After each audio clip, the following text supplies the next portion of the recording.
This is VOA News. I'm Scott Walterman. Israel launched an expanded ground operation on Saturday after creating a near blackout of communication in the Gaza Strip with increased bombardment and artillery fire overnight.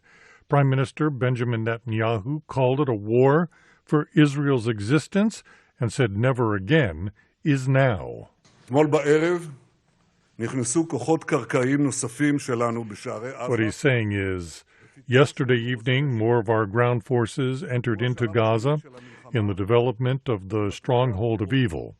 This is the second phase of the war whose goals are clear: the destruction of the military and governmental capabilities of Hamas and the return of the hostages home. Gaza residents describe massive bombardment from the land, air, and sea as the most intense of the three-week-old war. VOA's Margaret Bashir reports the United Nations and aid agencies described a dire situation in Gaza. UN Secretary General Antonio Guterres said Saturday that he was encouraged by the growing international consensus for a ceasefire between Israel and Hamas. But instead of a pause, he said there has been an unprecedented escalation of bombings in the Gaza Strip. He said the communications blackout imposed by Israel on Gaza is affecting the UN's ability to reach its staff, whom he is deeply concerned about. The UN chief said a humanitarian catastrophe is unfolding there and repeated his appeal for an immediate humanitarian ceasefire, the unconditional release of hostages, and scaled-up delivery of humanitarian relief to Gaza. Margaret Bashir in New York. This is VOA News. Former U.S. Vice President Mike Pence ended his cash-strapped presidential campaign on Saturday after struggling for months to convince Republican voters he was the best alternative to the man he once served with unswerving loyalty, Donald Trump. But the Bible tells us that there's a time for every purpose under heaven. And traveling across the country over the past 6 months, I came here to say it's become clear to me this is not my time. Pence, who's 64 years old, publicly broke with Trump, lambasting the former president for his role in the January 6th, 2021 insurrection at the U.S. Capitol. Tens of thousands of people marched through Taipei on Saturday in a riotous and noisy celebration of LGBTQ+ equality and diversity at East Asia's largest Pride March. Here's VOA's Jeff Custer. The streets of central Taipei were packed for the annual parade, the 21st since it began, and included go-go dancers and drag queens. The official Central News Agency put the number of attendees at 176,000, including many foreigners. Taiwan Rainbow Civil Action Association spokesperson Brian Cragen told the French news agency AFP this year's theme was Stand with Diversity. While we may realize that Taiwan is a very diverse country, there is still a bit of a dichotomy in a lot of things. Male, female, foreigner, Taiwanese. What we want to help push forward this year is getting rid of those dichotomies and binaries, and the gender binary as well. Jeff Custer, VOA News. The death toll from Hurricane Otis, which was a Category 5 hurricane, unleashed devastation on the Mexican Pacific resort city of Acapulco. The death toll has risen to 39, according to the latest government figures. Barcelona aligned with the Rolling Stones for the Clásico soccer game against Real Madrid when Mick Jagger showed up to see the home team wear special jerseys featuring the iconic logo of his legendary rock group. But a Beatles fan had the last laugh on Saturday.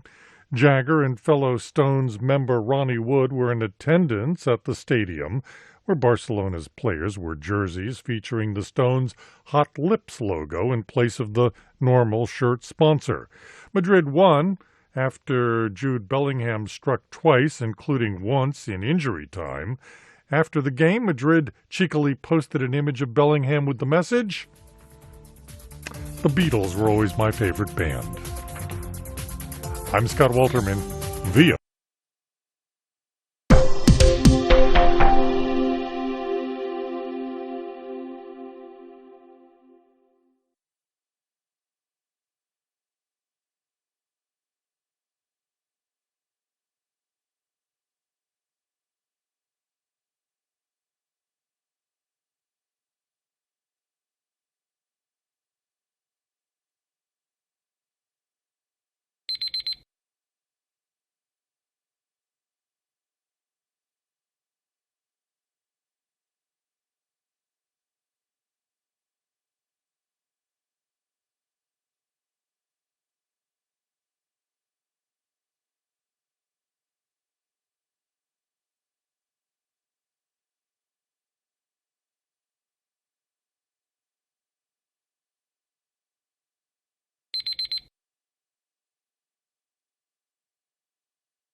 Thank you for watching. Can you do me a favor? Please leave a comment in the comment section below. That would really help. Thank you, and see you again soon.